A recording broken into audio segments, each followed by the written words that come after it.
27. sünnipäev ja selle puhul otsustasin ma teile filmida üles väikse meigi tutoriali. Kasutasin ma siis igasuguseid erinevaid häkke ja nippe, mis internetis leidub ja ma näitan neid teile ka, need on väga lihtsad ja väga kergesti teostatavad. Esiteks hakkad meikima ennast. Nii. Me kõik teame, mis on Beauty Blender, aga te ei tea seda, et ei kujuta ette, palju läheb raisku väärttoodet, kui te panete seda otse Beauty Blenderi peale. Selle jaoks tuleb võtta lihtsalt üks harilik kondoom ja Beauty Blender ja panna. Vaata, mõtlen, kuidas need ilulagi ette, vabandage, ma olen selles uus. Vaata, ma fokuseerin. Töötab nii vä? Nii, ja paneme selle kondoomi siia otsa. See näeb natuke välja nagu kasutatud, aga ma luban, et see ei ole. Lenda oksendatud. Kuna minu oma on miski täpiline ja triibuline ja mummuline, aga nii, näete. See teeb meikimise kohe lõbusamaks. Ilusti silme peale hakkad meikima. Teed siukse normaalse põhja nagu alla endale.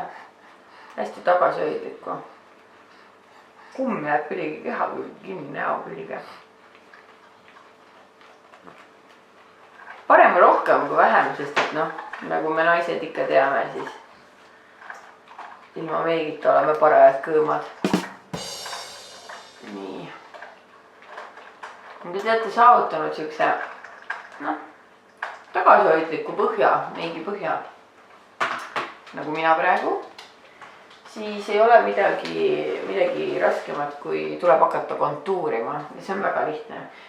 Ärge pange oma kontossi minema. Te olete kuidagi tähelepanu, et siin otsas on mingi jama veel või? Ühesõnaga, kontuurimine on siis see, et rõhutad igasuguseid näojooni endal. Ja et neid lihtsam leida oleks, siis need siin on tumedamad kohad, neid hakkame kasutama kohe. Et mina isiklikult mulle meeldib kasutada nuga. Näete, kerge joon peaks näha olema, ongi väga hea. Kerge joon jääb näha teisele poole, noh, võib ka sellega teha. Nii. Kui see on tehtud, siis tegelikult ei tasu unustada, et siia kohta on ka tumedat osa vaja, et see tasakaalustab nagu loti ära. Et selle jaoks ma olen tavaliselt kasutanud siukest asja. Nii.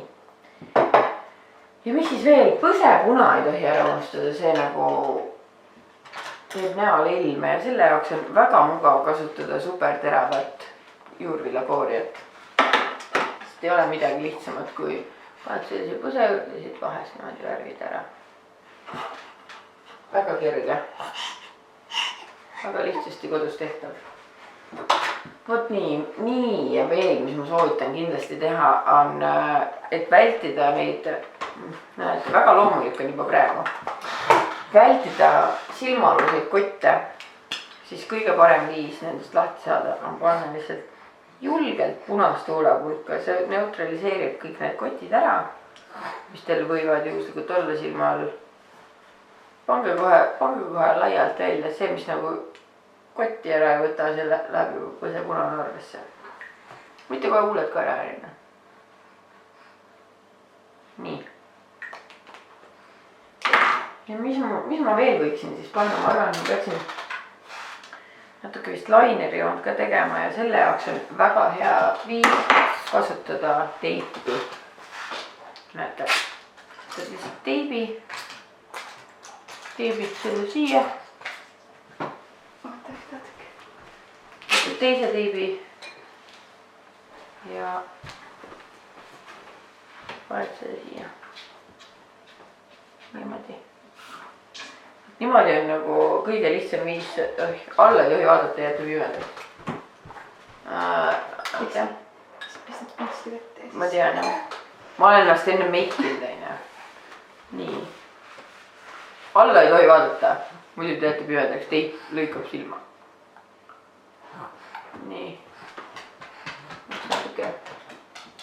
päris pimesi seda teha ei saa, ma ei ole veel professionaal. nii, ja siis lased siit niimoodi hopsti. Sujuvalt. Kui läheb natuke mööda, ärge muretsege, sest et kui te hakkate nagu pärast kõik laiali blurrima, siis see töötab kõik väga hästi. Oi, mul oleks silmaaugu sisse otsa. nii. ma ei tea, kas te näete, aga väga ilus on. no ma ei tea. Perfecto. ja põhimõtteliselt ma olengi nagu valmis, et siin nipet-näpet võib-olla on veel kontuurida, aga eks seda vaatab hiljem. Praegu võtke lihtsalt oma kontoss, eemaldage teibid ja hakake lihtsalt seda kõike nagu laiali hõõruma niimoodi.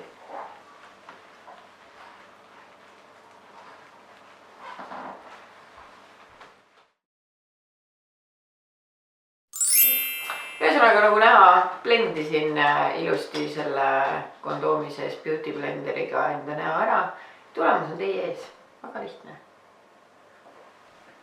That's it.